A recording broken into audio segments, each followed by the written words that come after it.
What we have now is we go into a long phase of the war. So we have to prepare for the fact there will be no sudden victory, certainly not by the Russians and not by Ukraine. That Ukraine, I think, will begin to turn the balance, but that it will take time, which means you have to link this up to the economic and political situations, and Putin will play his last card.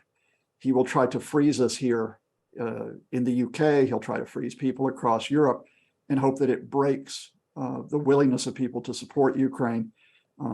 I certainly hope that's not the case, that remembering that it is Ukrainians who are paying the price, the ultimate price, being a little bit cold this winter, paying a bit more for heating bills. It would be a shame if we simply gave up on the military and economic support for Kyiv simply because of that. Tomorrow, 6 months since it started, have we seen a shift in the war more recently? I mean, with Ukraine focusing attacks on bases and infrastructure in Crimea that, of course, has been occupied by Russia since 2014.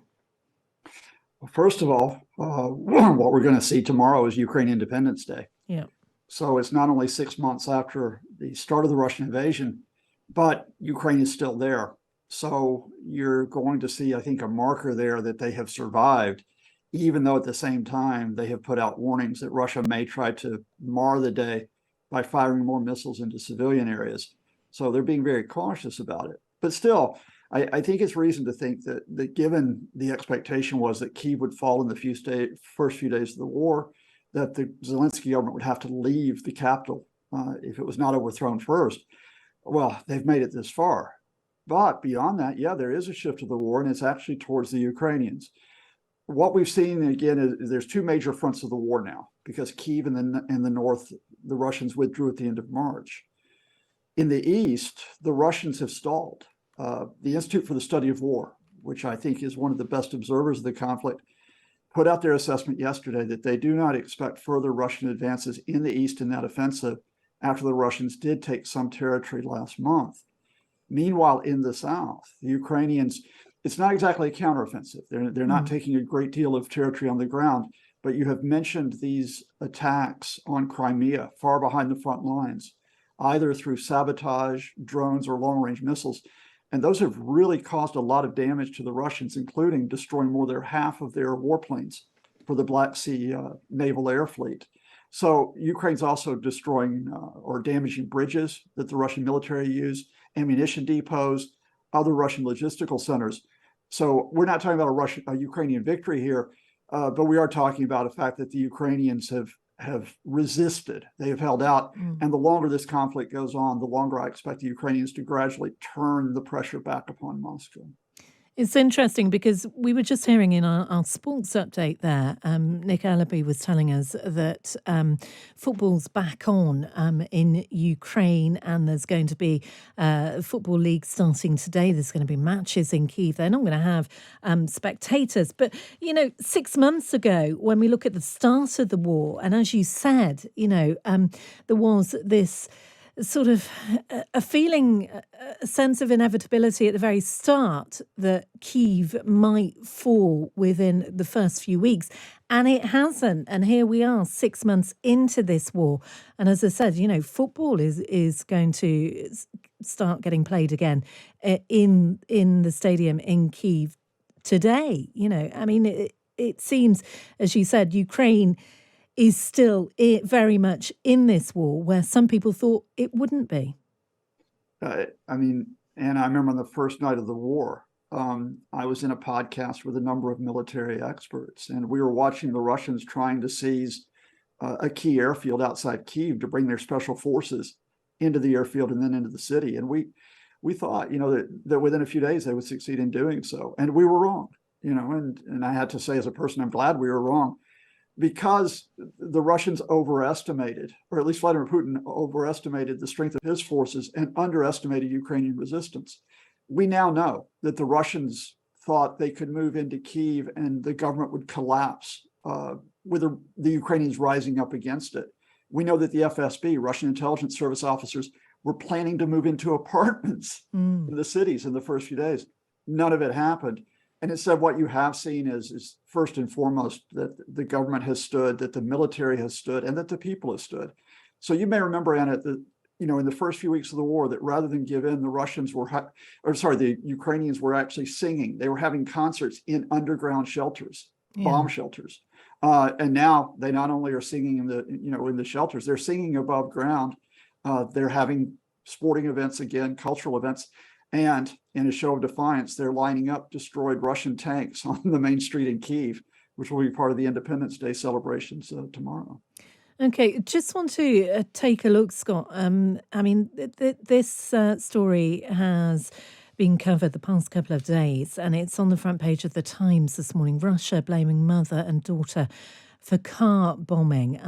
It's one of the leading articles on the front page of the Times this morning. This is, of course, about Daria Dugina's death. And the Times' leading article this morning, its view, says, bombing Rasputin, saying an attempt on the life of Putin's nationalist guru will usher in a dangerous new phase of the war in Ukraine. Russians should brace themselves for a purge. Do you agree with that view? No, I mean, I need to, first of all, make a declaration. I've been alongside international media with Daria Dugina on programs. I've basically have dealt with her or disinformation and the Kremlin line. So I know Dugina very well. I also, know about her father, the Russian philosopher Alexander Dugin, very well. And Dugin was very influential in the sense that his ideas became part of the rationalization for Putin's invasion. Indeed, Putin used those ideas himself, but Dugin was not really important as a policymaker, as a policy advisor. So this idea that he was Putin's Rasputin, we need to knock that on the head. Secondly, we don't know who killed Daria Dugina while her father was in the convoy and saw her car blown up, but it is, I think, likely, or at least plausible, that it is not Ukraine that did this. In fact, I don't think Ukraine did this, but a number of factions or groups within Russia who might have wanted to do it. Rival ultra-nationalists who didn't like Dugin, people within the security services who had grown tired of him because he could be quite provocative, or even Putin, who wanted to, at one hand, get rid of Dugina's daughter as a message to him to watch what he was saying, and also to raise the idea of a rationalization, a justification to attack Ukraine. So no, with respect to the Times, I think analysis rather than as it were, jumping to this conclusion that all of a sudden Putin might fall is probably the way to go. Okay, it's interesting to hear your take, given that you knew her. I mean, Russia has accused Ukraine's secret services of assassinating her, but you're saying that that's not your belief. No, and I think the way we can do that is just to be logical here, because let's look at what the Russian story here is. The Russian story is that within 48 hours, they could sweep up this Ukrainian woman and her daughter, who supposedly were the only people involved in the plot, find out that this person had fled to Estonia, having used a Mini Cooper in the operation, and that Estonia needs to return her. Well, it's interesting that all of Russia's security services, powerful security services, couldn't stop this operation before it occurred. Yet within 48 hours, they suddenly knew who had done it. An amazing feat, given that it has taken them years. In fact, they haven't yet solved the murders of journalists like Anna Politskaya or the politician Boris Nemtsov. So no, the Russians have put out this cover story because what we know of the operation is it was a very, very well-planned operation. Dugina and her father were tracked. They were tracked to the parking lot from which they took the cars. The convoy was tracked. It was watched for some time west of Moscow as it moved, and then the bomb was detonated. You don't do that probably with just one woman. That's probably an operation that included several people. And again, I think it's much more likely that that was a Russian team for whatever motive they may have had, rather than the Ukrainians or some individual Ukrainian getting into the country. Okay, it's good to get your point of view on that. Just before we let you go, Scott, as we've said, 6 months tomorrow marks 6 months since the war in Ukraine started. Peace talks have faltered. What happens now? Well, there's no peace talks. I mean, let's be very honest. We have to that Putin still wants to press on with this invasion, that he still wants to somehow think he can grab more territory. One of his top ambassadors said this 48 hours ago. Ukraine has said now that there's really no prospect of talks in the near future. Their worry right now is that the Russians will put Ukrainian POWs on show trials. And President Zelensky said earlier this week, if the Russians do that, there will be no discussions. What we have now is we go into a long phase of the war. So we have to prepare for the fact there will be no sudden victory, certainly not by the Russians and not by Ukraine. That Ukraine, I think, will begin to turn the balance, but that it will take time, which means you have to link this up to the economic and political situations. And Putin will play his last card. He will try to freeze us here in the UK. He'll try to freeze people across Europe and hope that it breaks the willingness of people to support Ukraine. I certainly hope that's not the case, that remembering that it is Ukrainians who are paying the price, the ultimate price, being a little bit cold this winter, paying a bit more for heating bills.